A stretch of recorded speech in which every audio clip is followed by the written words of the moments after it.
What's on, where, and when. It's the Talk of Nelson. NBS Talk Nelson. At NBS, we believe in banking for life. For over 160 years, we've been a trusted banking provider for generations of locals like you. We know our clients personally and build long-term relationships with them, offering flexibility by giving our staff freedom to make quick decisions to put them first. Experience banking for life with NBS.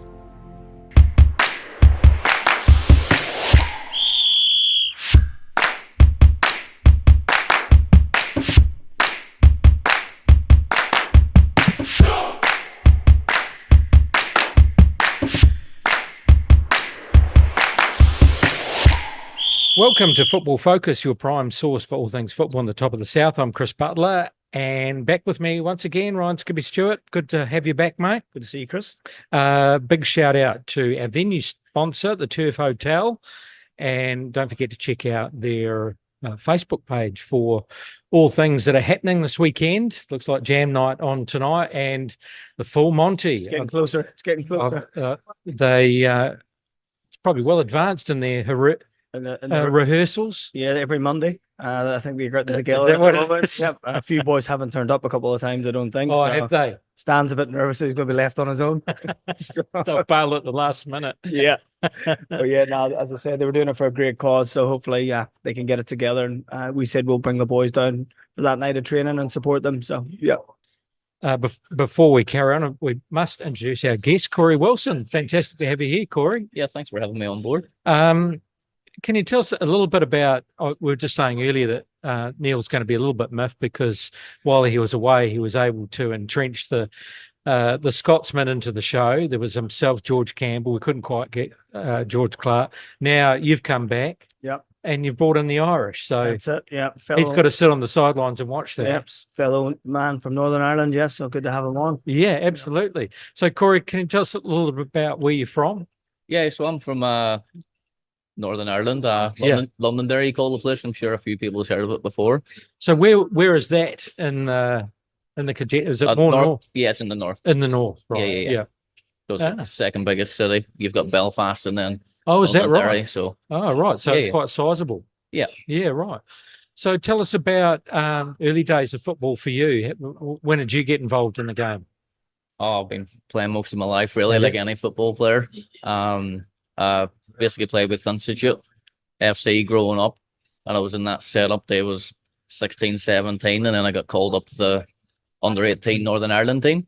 Oh, did you? So that was pretty cool to travel around with them and play a few games in my country. So, yeah, that's always good. And then I moved away to America then to do a bit of coaching between Chicago, and then I moved to Canada, did a bit of coaching over there, and then came back, and then this man hit me up to see if I fancy coming to New Zealand for 6 months. So He's been here ever since, by the way. So going back to Northern Ireland, so tell us about what's the other main sport in Londonderry that would compete with football? Nothing competes. It's just football's pretty. It's all football. Pretty big. So Gaelic football, hurling, not. Yeah. Gaelic's big as well, but again, a lot of the boys cross over. So you'll get a lot of boys will play in the football season, and then there'll be a break between the seasons, and they'll go and play GAA, or they'll play hurling, or boys will play cricket. Cricket's probably the biggest one. Right. Big. Oh, well, that works out. Yeah, so it does, and a lot of the football lads that do play Gaelic are in football teams for their engines because they can run all day. So again, a lot of midfielders, a lot of centre mid, a lot of fullbacks, or boys that play the Gaelic and then come across and play football. So, yeah, there's a bit of a gap there where they can play both, which is awesome. Yeah. And so when you're talking about, if we're trying to get a handle on the kind of level Londonderry plays, so what was the club that you mentioned before? Stewart FC. So they're normally a championship side. So I was mainly in that, and then they were in the Premier League at one stage as well, which is obviously... So championship being in what region do they play in? Is it Northern? The whole. So the Northern Ireland's got 3 stages. So it's got the Northern Irish Premier League, which 7 out of the 10 teams now are professional. Then you've got the Championship, and then now they've got League One, which is, and then they go into intermediate football. Okay, so that club itself would... they've been in between two for a long period of time. So they sort of went up and came down and up and down for many years, but they're in the championship at the minute. But So pretty good standard. yeah, it's pretty good standard over there. And was that through school or was that direct to club? Yeah, so I just came through the pathway, sort of just like a club based. It's mainly club based. Yeah. Yeah. Just clubs over there, and then you just come through the thing, and then I got a chance then to play with the first team. So You're in goal. You're a keeper. yeah. How did that come about for you? Did you want to play on field, or was it straight into that role? Well, funny story, in the little council estate where I grew up, we've got these shop fronts that shutters come down at night, and I was always friends with all the bigger boys in the estate, and they always used to throw me in goal and smash balls at me. Honestly, you wouldn't believe it. And I'm in there with no gloves, probably 10, 11, and these boys are 17, 18, and they're smacking balls, and I'm saving them all over the place. And honestly, somebody's going, you should do that. You should, you know what I mean? So, I didn't really have any choice. Yeah, exactly. yeah, well, Yeah. exactly. And that's just Yeah. probably, obviously, I always liked goalkeeping, but I did a bit of both, like in primary school and that. Yeah. I played striker for. And here's the other thing. What is it about keepers that always want to play up front and then generally do play up front? And actually, when they get up there, I shouldn't really say this, but they're not too bad. Corey's all right. I don't like telling him that because he gets carried away sometimes. But especially when we played together, again, he would come out training and stuff and join in. And again, when we didn't have a game for the SPL or mainland, he used to fill in for the Seals up front. So Brendan Hodgson and Walshy would always be on the phone. Got no game this week. Oh yeah, scored a few goals and with goalkeepers these days, and I see Corey in the new bracket of goalkeepers. They're good with their feet. And he's one of them. Cory Wilson, who you mentioned, is another one. And yeah, they are very talented. Cory's actually playing outfield now in Division 3 in Hallswell in Christchurch. Doesn't do nets anymore. Plays outfield with his mates. But they're always pretty handy. Well, I can think of all the goalkeepers I know. Ian Barrett, John Bride. I was going to say, what was JB like? JB, I remember playing Colts game. He was, I don't know whether he was coming back from injury, and he played for us in goal. And then he said, "No, I want to come out in the field." Remember up here, Green Meadows against Suburbs. He came up front with me. So he's another one. Yeah. Dino, who plays for FC, he's played for years for FC. Yeah. If he's not playing in goal, always plays up front. Yeah. It's just good fun. It's obviously because you do nets all the Boots. time, and sometimes you're not. Matt Bouteray, he's another one.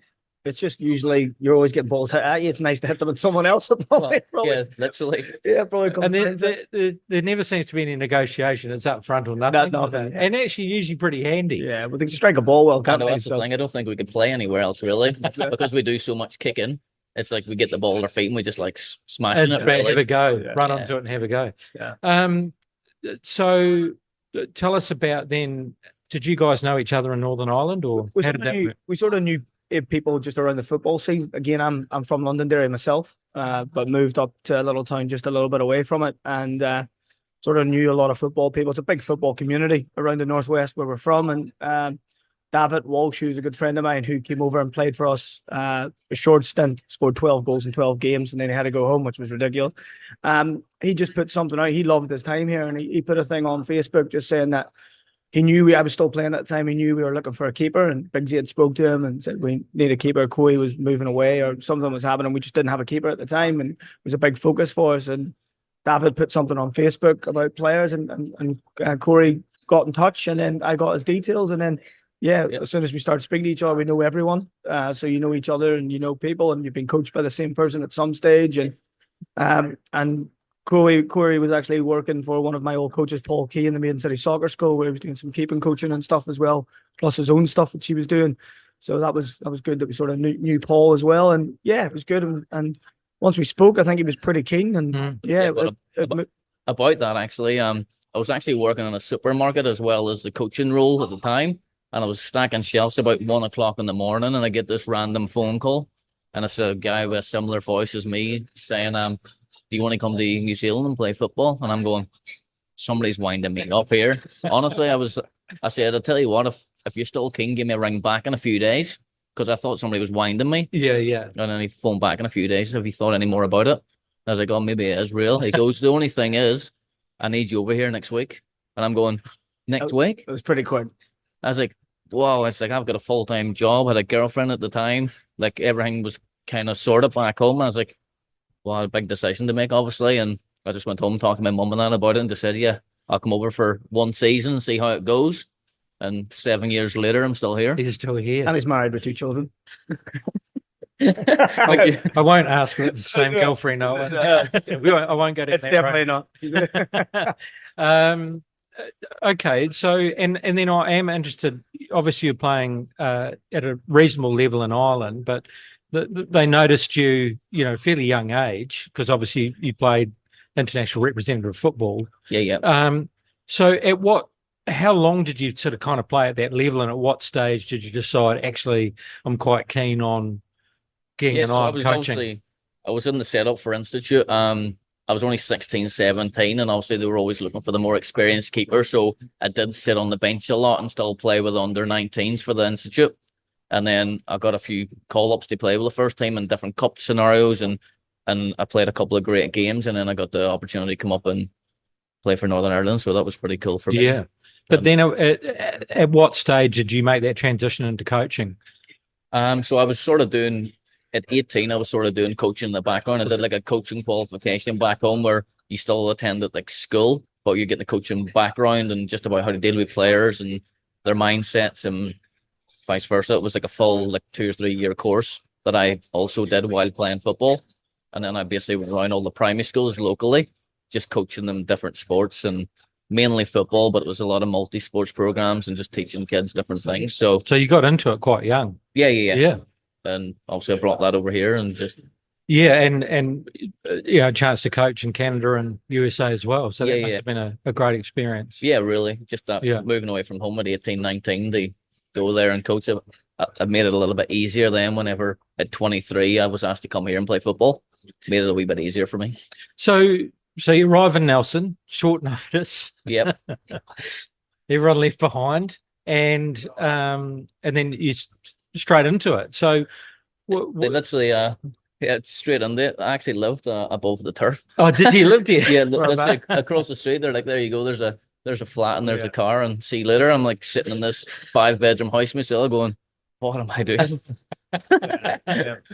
But it's all worked out now. Like I wouldn't change anything. It's just all fell into place for me, and I'm pretty lucky. So what was your initial thoughts when you first started playing? Was it mainland and southern there? It was mainland there, and it just southern was the year after, wasn't it, when they started bringing it? Yeah, so we had played one round of full mainland, and then the Southern League started the second year. Yeah, and then Cory was involved with Tasman United as well. The second season of Tasman United as well. So a big change in what you were used to, or did you get used to it quite quickly? Oh, no disrespect to the league here, but back home it's Skippy knows what it's like. It's just a lot more physical and probably a lot more long football played and big lads, you know what I mean? So yeah, I found it a little bit easier coming here because obviously the standard wasn't just as high, but I think the standard's growing every year that I've been here. From when I first arrived, now I think the standard's definitely improved a lot. And presumably, was it a bit more work for you because was the defensive structures not quite as good as back home, or did you find that pretty good too? Yeah, no, I was not pointing fingers at any particular players. No.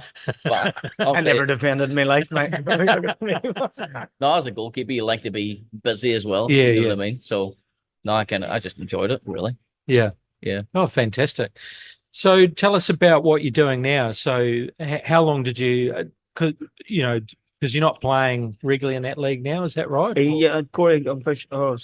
Unfortunately, he tore his ACL in November of last year, so he hasn't been playing this year. Right. But he's deep into his rehab at the moment, and so we're looking forward to having him back. So there is an intention to get back on the pitch? 100%. As soon as I get the all clear from the physio and the surgeon, I'll be back playing again. But I just have to be smart and make sure I do my rehab properly and get back some full strength. But with I'm just, I guess, interested because one of the holes, I guess, in Nelson is at one point was goalkeepers. Yeah. And we were pretty lucky when I played. We had some National League, we had Richard Wilson, we had John Bryden, who was the understudy, we had Colsey, fantastic Yeah. keeper.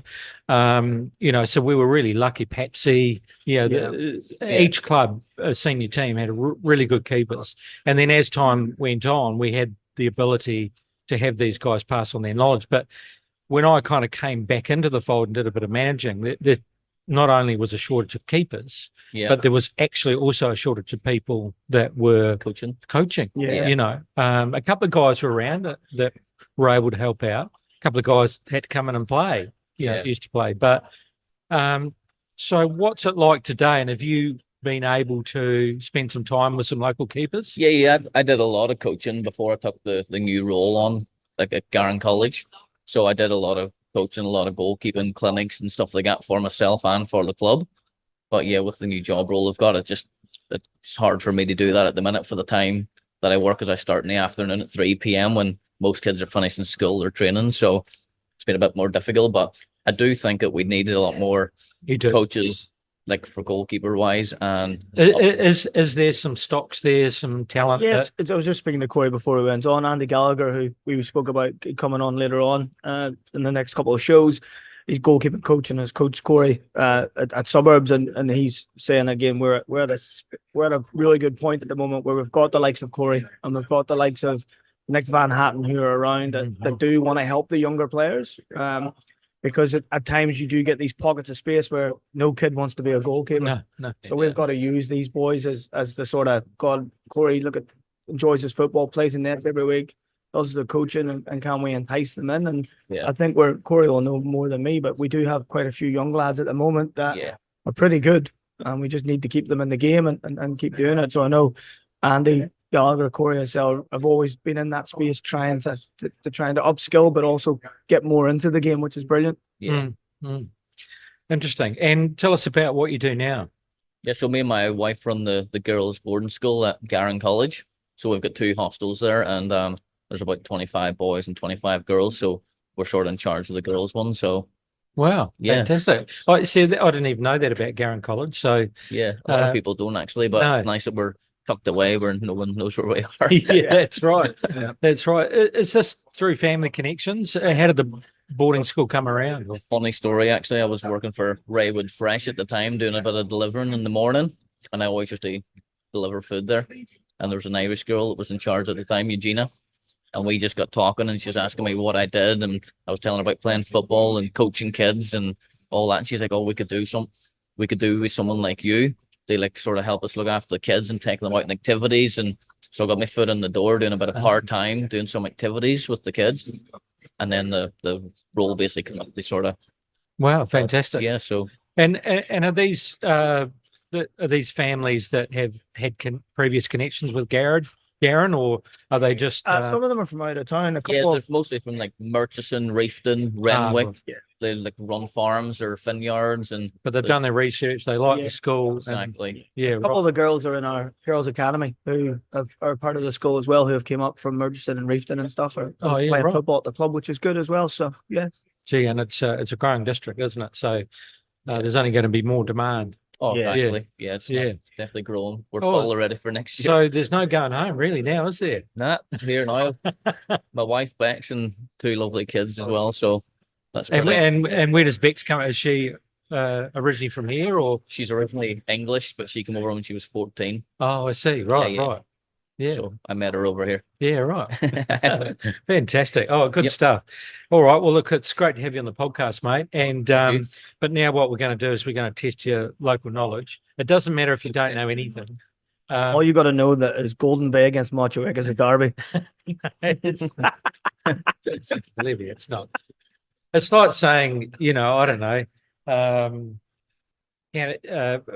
County Tyrone and County Tyrone. Now, Londonderry, what county is that in? Derry. And Derry. Yeah. Okay. Well, you could loosely say Tyrone and Derry. Is that? Could you call that a derby? We see that. Nah, you'd say Donegal. It's not that far away, is it? Donegal would be the derby. Yeah. Okay. All right. I'm still staying with it. I'm still a derby. All right. Well, look, on the show, we're going to be jumping into senior men and women's local premiership, which on the whole is pretty much wrapped up. Everything's done, yeah. Yeah, there is the odd catch-up game, but we're now looking for Cup Day. We've also got something a little bit more about Cory, which is the Southern League, both men and women. The latest on New Zealand football and overseas news. First of all, the senior football update brought to you by Shen Financial, KiwiSaver Insurance and Financial Planning, and the results from last weekend. Golden Bay Shield Maidens come to the fore, so 8-3 over the Motueka Angels. So they really bounced back, didn't they? Get Cars, FC Nelson Diamonds going down 3-0 to Nelson Suburbs Reserves. Actually, probably in their court, not a bad result. Was that Default. Are you going to call me that every Sorry, time? it's a I do default. this every time I call out a 3-0 when I say, that's not a bad result. Oh, default. Yeah, sorry, I think that was a default. Oh, Yeah. dear. Okay, all right. And then coming up, we've got a catch-up game pretty much, which is, geez, not a bad catch-up game. Yeah, it's the a good game. Reserves versus the Richmond Foxes. That's at 3 o'clock on Saturday at Saxton Field. And no way, really, I mean, the Foxes have wrapped it up, haven't they? So this is more for pride. Yeah, I think it was the girls had a conversation on Tuesday. I think I was listening to the coach again. Can they ruin their perfect season? Yeah, well, true. Which Yes. was the mention on Tuesday night at training. So trying to get a bit of motivation for the girls in a game which again doesn't really change the table, but gives them something to play for. So yeah, the young girls will be hyped up for that, I would say. Yeah. Okay, so we're going to pick it. It is at Saxton Field as a home match. I'll let Cory pick that one. Go on, coach. I reckon it's going to be 2-1 to Richmond. I would love the girls to Close. Yeah, I reckon the Richmond might be just a wee bit strong, but I reckon it'll still be a close game. Well, there you go. Worth keeping an eye on that one. So pretty much final table is Richmond Foxes well ahead, 37. So even if they lose that game, there's no way anyone's going to catch them. Well done to the Reserves because firmly in second place, runners up there. And look at that, Sprig and Fern, Tahuna. I think all the other teams have actually played their 14 games. Yep. So this is the only catch-up game. Yep. So there's no chance that the Breakers can lose that third spot. Geez, I'd be pretty happy with that, wouldn't they? Yeah, very much so. And we said that they were improving all season, so they'll be happy with that, and that'll give them something to improve on next year. And the other teams just behind them were only 1 point behind each other, so it was pretty close, that's for sure. Motueka, have to say, got 2 wins this. Yep. So well done to them, and who knows what will happen next year. Nelson Pines Senior Men's First Division, and some interesting scenarios here, but we'll do results. So Sprig and Fern Tahuna, look at this, 1-1 with FC Nelson Karini. 90th minute, Karini scored. Oh, did they? Tahuna, apparently, I've heard from some were... of the boys, Tahuna were 1-0 up and a late goal for the draw. Oh, wow. So I think the boys were a bit gutted. Yeah. But they nearly got it over the line. But yeah, Karini got a late one. Nelson Suburbs Reserves 3-1 over Golden Bay Mountain Goats. Good result for the Reserves because last time got tipped up in the cup game. Yeah, they lost. Golden Bay, and Golden Bay actually been travelling pretty well. Yeah, no. Did you go to that game, Cory? Were you at No, the I didn't Reserve see game? it. Cory's been watching a lot of football since he's been injured, so I thought he might be. Away. But yeah, just a shout out to young Brock Cotton, who had been sick all week and played in that game, but only played the first half, scored 2 goals. I think that brings his tally to 27 for the season at 16 years old in Division 1. So yeah, he's if he's fit enough and well enough, he'll hopefully travel with us this weekend with the SPL. But yeah, we'll see how he goes on at training tonight. But he's been in great form this year, and Dave. Well, tell you what, Cory, if he's scoring that many goals, he might be good goalkeeper. Yeah, keep an eye on him. Yeah, exactly. And then we've got FC Nelson 2-1 over Smith and Sons Richmond. So yeah, we did kind of think maybe that might be a tight match because FC Nelson potentially hasn't been performing quite as well recently, and whether or not they've lost 1 or 2 players, but quite competitive there. And Richmond have had their tail up more recently. So. Yeah, they've had a good run, Richmond, to the end. They've been pushing teams right to the end, so they'll be happy with that. It's a young side, so yeah, everything looks good for the future there. The draw for this weekend, and it's really some catch-up games, but there's still some scenarios here. Not likely, but we went through these last week, didn't we? So FC Nelson Karini are taking on FC Nelson. So really, if FC Nelson first win that game, then they go on equal footing with Rangers, but Rangers would have a game in hand. Yes. And would have to lose to Spring. And also, isn't the goal difference They're in higher. favour of Yeah, Rangers. Rangers are high up in the goals. So that doesn't quite, but they still need the win. So and Corinne is sitting, I think, in 4th. So if they win that game, they get an opportunity to jump up Yeah, into that third spot. that'll be a big day at Victory Park. Okay, who are we picking then? So Corinne or FC Nelson at Victory? That's definitely a derby. Yep. So That's a derby. That's definitely That's a a derby. derby. Yep. Just saying. I think Corinne will get up for that at Victory. I think Lebu and the boys in front of that crowd that they have, and yeah, they'll want to finish strong. I'm going to pick Corinne. Nah, I have to go away. FC the other way. Nelson. FC I Nelson. have to, because FC Nelson will win that game. That's all I'm saying. That's all I'm saying, Chris. He always does that. Either that or a draw. Spring and Fern Tahuna taking on Rangers. Now, if from a Nelson standpoint, if you ever want to support a team this weekend, it would be Tahuna. Rangers got to come over the hill. Yeah, I just think they're going too well, Chris. I really do. I think that 7-3 win, sorry, 2 weeks ago against FC Nelson is probably give them the little spur on that they needed to just finish it off. And really, they've got 2 games in hand. They could wrap it up, couldn't they, really? Yeah. Is the game in hand against Corinne? Think so. Right, okay. Think so. yeah. And then we've got Golden Bay Mountain Goats taking on Smith and Son Richmond. Nothing really in this apart from pride, but Richmond do have to go over the hill for their last game of the season. So not going to be easy. Yeah. Nah, Golden Bay at home. We say it every week. It's a hard place to go, and they've done well at home this year with a couple of upsets, a couple of points, a couple of draws. So yeah, I think they'll be too strong for Richmond. What do you think, Corey? I reckon a draw.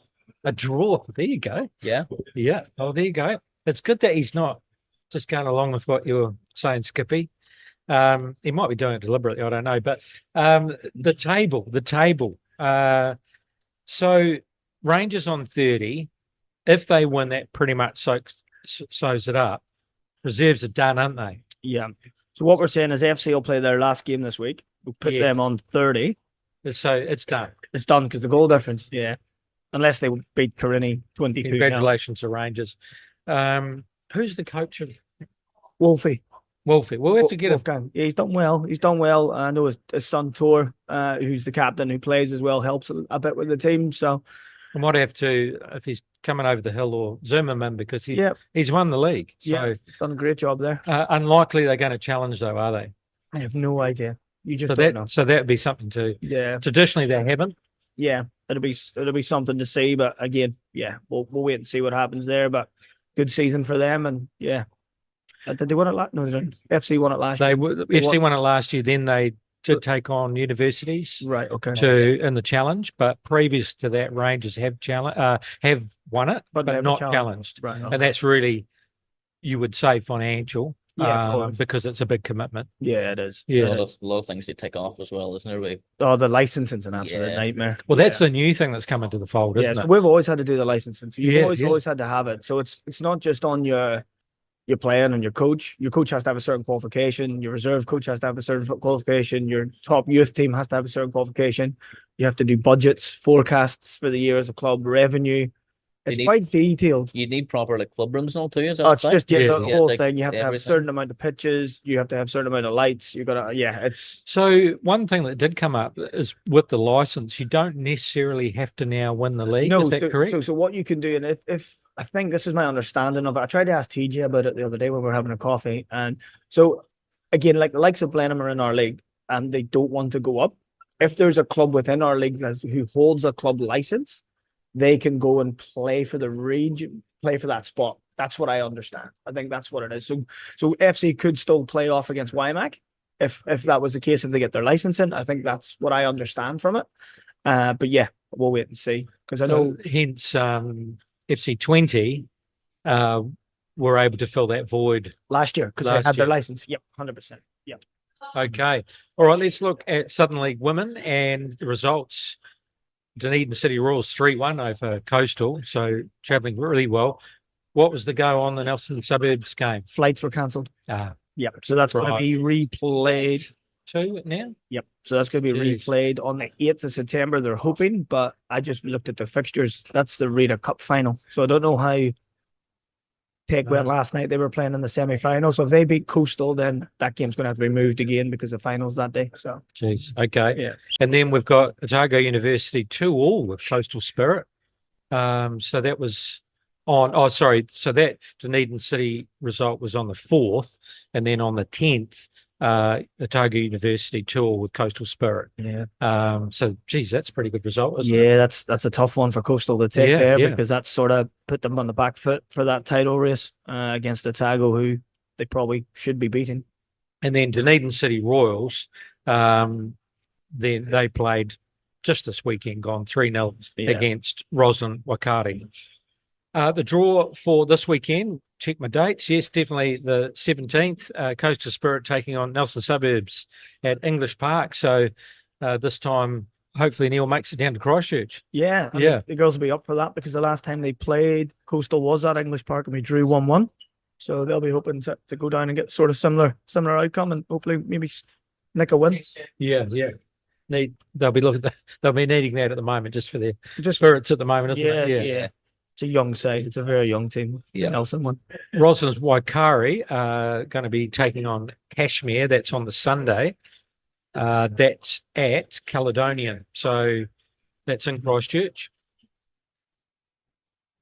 Yeah, Calling that one? Yeah, I reckon Tech will be too strong for Roslyn. Top of the table, aren't they? Yeah. And then the 21st. So what day is that? They've done that midweek, it looks like. Midweek. Yeah, they've had a wee midweek game. That's Otago University taking on Dunedin City Royals. That looks as though, that's going to be in Dunedin on the football turf. Yeah, it will be. So the Otago rugby team must be at home this weekend because they want the weekend off to go watch that. It must be. It must be. So, but yeah, so there you go. It may be under lights. So yeah, 7 p.m. There you go. Should be a good game. We picking that one? It's got to be Royals. Yeah, they're flying at the moment. Too strong. They are flying. The table, Dunedin City Royals on 19. They played 7 games. Kashmir Tech have a game in hand, but not going to be able to catch the Royals, are they? I don't think so. A few games to go yet. Coastal Spirit, as you point out, they're in equal second, but they've dropped down to third on goal difference with that result. So there you go. Southern League men and something, a little bit more about Cory. Some results from the weekend just gone. And Dunedin City Royals only 2-1 over SC20. So not bad. Yeah. What happened there? Do you know? No. Yeah, I don't know. At the FC, it's been a hard season for them. And yeah, if they're celebrating 2-1 losses as a win, then. Well, yeah, but at some point it's 10-0, 11-0, and Dunedin City actually, granted, they're not sitting at the top of the table, so Well, they're a decent side. they're a decent side. So it just goes to show that there is some capability there. Yeah, well, since the new coaches came in, I think FC have sort of steadied the ship a little bit. Apart from the big blowout they had against Christchurch United, I think he's been pretty close the last few games, and so they'll be taking positives from that and look to build for next season and try to come straight back up. Kashmir Tech 6-1 over University of Canterbury, so pretty comprehensive there. 4-2 Ferrymead Bays over Selwyn. Ferrymead again, been travelling not too bad. I'll come back to that one, Skippy. Yep. And then Christchurch United 1-0 over Coastal, and this was the clash of the round, and we didn't know which way this was going to go, but Christchurch United struggling earlier in the season, but they've found some late form, haven't they? A few injuries, a few boys back on the pitch, which key players as well. So they were a bit stronger going into that game. And as I said to you last week, they had to go for the win because if they didn't, then the gap would open up and it'd be harder for them to make the National League. So they've gone out there and got the result they needed, and now it's in their hands to go on and finish it off. Yeah, fantastic. So there we go. Christchurch United 1-0 over Coastal Spirit. The draw for this weekend, and I'm not too sure what's going on here because it had a big exclamation mark and it was in red. Yep. So Coastal Spirit are playing Wellington Olympic in the Chatham Cup on Sunday. Right. So that game's been moved. Gotcha. Yep. So that was Dunedin City Royals versus Coastal. That's going to be played another time. Yep.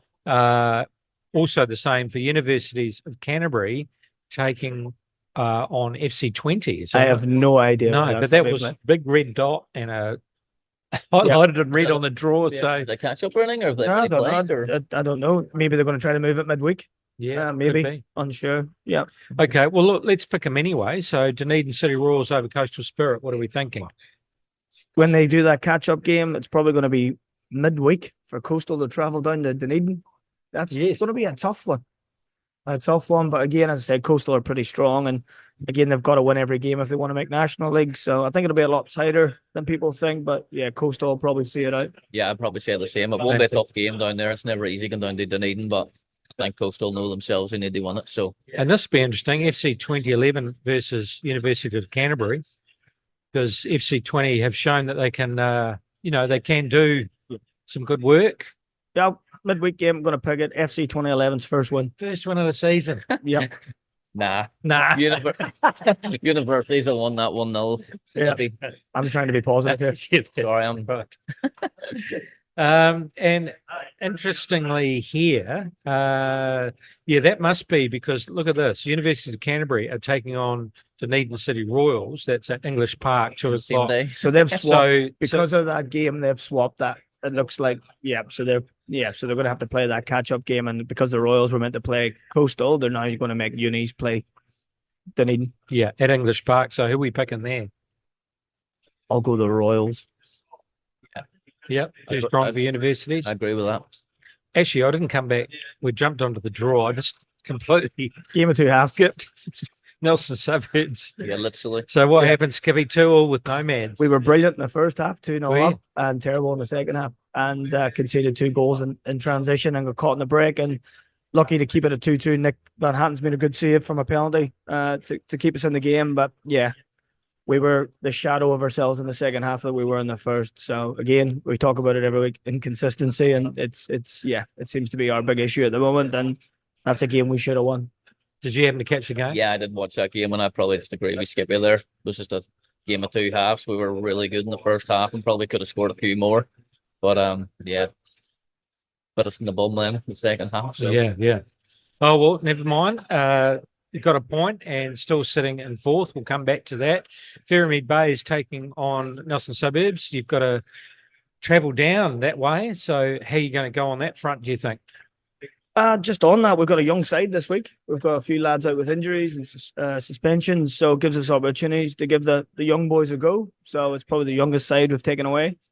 So yeah, we're looking forward to it. It's an opportunity for us to maybe secure 4th place by getting a win over Bay. Because they're just nipping at you at the moment, aren't they? Yeah, so we're level on points, I think, with them. So it's a good opportunity for us to go down and get the 3 points and really consolidate that 4th place. Yeah, I agree there. I reckon even though it's a young side, sometimes I think that's a good thing. Boys want to show what they can do and a fresh perspective. I agree. And also, Ferrymead won't be used to them, will they? I mean, Ferrymead have seen you a couple of times now, so they might not necessarily go, well, hang on, who are these guys? Yeah, but our young boys are doing well, and it's shown in the Division 1. They've done well in there and pushed Blenheim and FC the whole way. So, yeah, this is why they're here, and this is why they want opportunities like this. So we've got to give it to them and hope they grab it with both hands. Nomads versus Kashmir Tech. Kashmir Tech. It's that team. It's that end of the season where they just know how to win. Yeah. They run away with it. And there you go. Christchurch United can really try and consolidate. I mean, obviously, Coastal got to do the same, but they're taking on Selwyn. Yeah, and again, an opportunity for Christchurch to put a little bit of pressure on Coastal. Coastal not playing. Christchurch get the win. They're 3 points ahead of you now, and they're in 2nd place. So Coastal then, bit of pressure going into their next game. It's really interesting, isn't it? It's tough. It is, and both trying to vie for that second National League spot. Yeah, I think it was I can't remember who the English coach. It might have been Fergie. Goes points on the board are a lot better than points that you think you can win. Yeah, that's right. Exactly. And in the bag. And I think that you, as a team, if you need that win, and you're looking at the board, and that club's already got that win, and they're 3 points ahead of you, it does put a little bit more pressure on you. It does. 100%. I agree with that. And they're coming into crunch time now. They've got 3 games left, and it could come down to goal difference. He says that. Yeah. And look, Coastal, it could be a great end of the season for them because they've got a Chatham Cup game due, and you never know, they might pinch it yet. So who knows? Yeah, and I was talking because Paul Eiffel's the Wellington Olympic coach, so they've got Olympic, and Paul was saying that they could have 2 really bad weeks. Coastal Spirit, they could lose the first game and then get knocked out of the cup. Right. So yeah, they're going down with a strong team. So that'll be a really good game on Sunday. Look forward to that. And there you go. Before we knew it. Actually, and I think really Euros and the Olympics kind of stole the thunder because I remember talking much more about all the drama with transfers and what have you last year than I have this year. Obviously, there's been a couple of changes in coaches with the Premier Division, and also there were all these warm-up games in the USA that we, but this year it's kind of, there's been so much in between, it's kind of snuck up and all of a sudden it's here. We had the Charity Shield. And I thought I only caught the highlights, but I thought at times Man U played pretty well. They looked very well, to be fair. But there you go, Man City, were able to do the job, didn't they? Yep. And I remember last year saying to Phil Thompson, such and such look pretty good. He just no one's going to come close. Is he saying that this year? They're a bit of a machine, aren't they? To be honest, Man City at the moment. But yeah, again, as I said, they sold Alvarez last week for 82 million. If Haaland gets injured, do they have someone to replace him? Maybe not. So yeah, again, you can see in the Premier League, you lose key players, it sort of turns your season around. So they haven't brought many in, to be fair, Man City. No. So the depth might not be there, and you just never know. Hard to say. We'll have another conversation in a few weeks' time. We see how it starts, but it's hard. Well, they don't always start that great, do they? They kind of build as it goes. Yeah, it goes on. So it's really hard to tell. They've got a tough start as well. It's Chelsea. I know Chelsea haven't been travelling well, but first game away to them. Well, let's quickly go through the draw. We've got Man U versus Fulham. My team, Fulham. Yeah, we come up with Man U first up. Yeah, 2-1 win to Fulham. Absolutely. Yeah. Nope. But I must admit, watching that United team, that Chatham Shield, Charity Shield, I thought, wow, actually going all right. Here we go, Ipswich Town back in the Premiership. How's that? And but first up they take on Liverpool. So well, shouldn't feel them where they're at then. And actually, Cory, I should say, do you keep an eye on any teams in the Premiership? Yeah, follow United. Yeah. So you're having Giza. Yeah. Must be hard, Skip. Yeah. There's a few of them down there. So Ipswich and Liverpool, Arsenal and Wolves. So it's going to be interesting with Arsenal this year. Are they going to be third time lucky and know what it takes to get across the line? Everton, after all their drama, still there. They're still there. Yep. And they're taking on Brighton. Brighton had a so-so season, but they... New coach. Yeah, right. Yes. 30. Yes. I think he's 31 years old. Wow. Coach. So yeah, it'll be interesting to see it. Seen James Milner talking about him the other day in an interview, saying he could be the new Jurgen Klopp of the Premier League. So big raps on a young coach. So be interesting to see how they play and look forward to seeing them. Newcastle consistently doing well after the last couple of seasons, taking on back in the Premiership again, Southampton. And but yeah, geez, that's going to be a tough game up front for Southampton, isn't it? Yeah, that's tough. Nottingham Forest still there. Another team with lost all their points and still there. And will Chris Wood still be up front for them? That's going to be the question. He actually had a pretty good season. End of the season, he sort of caught a little bit of fire and got some goals. So yeah, he'll be in amongst it as always. Taking on Bournemouth. West Ham versus Aston Villa. Skippy's tip, Cory. Watch out for Aston Villa. Yeah, good side. Good side. Then we've got Brentford also. Been thereabouts, and Crystal Palace actually, had ups and downs, but actually at times weren't too bad. Bigsy will be they're always for the best. They're always there or thereabouts. Yeah, they're always mid-table. And then we've got Leicester City, and our Aussie mate is saying we can't just be Tottenham anymore.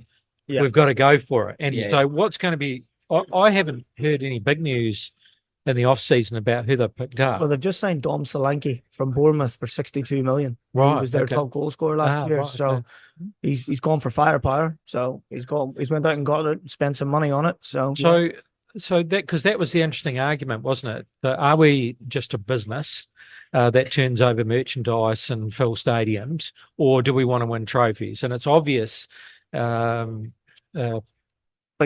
Big Ange, that's the one. It's obvious that Big Ange wants results. He wants to win trophies, and therefore he wants some spend. Will he get his wish this year? I think you have to. They're going to lose him.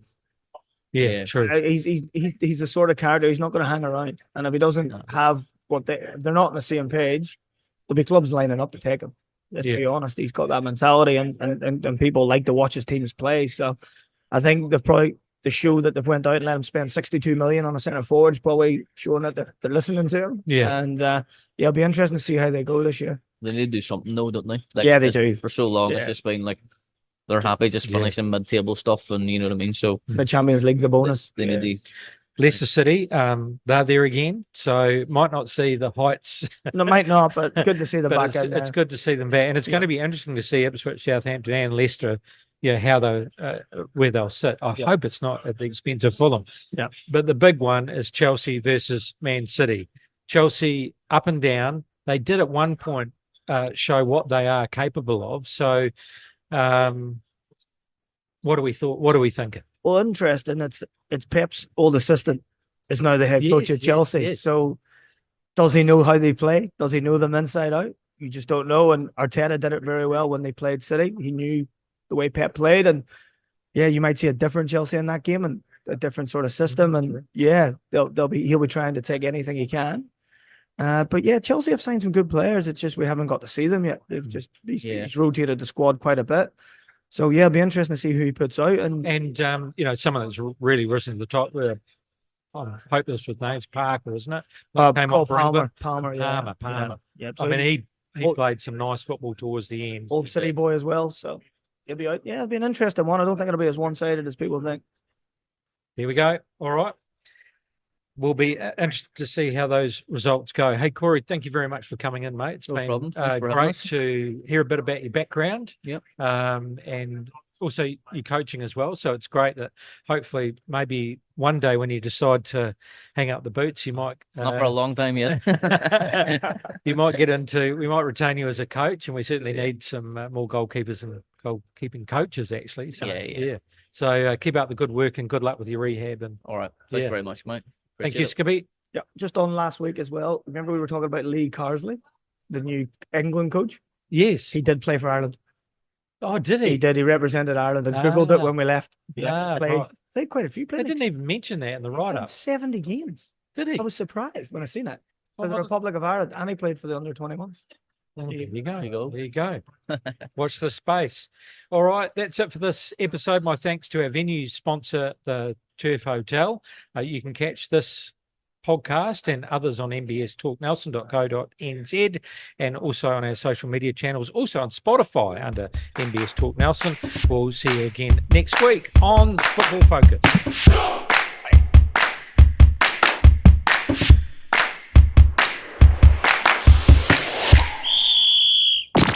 Talk Nelson Radio. It's the Talk of Nelson.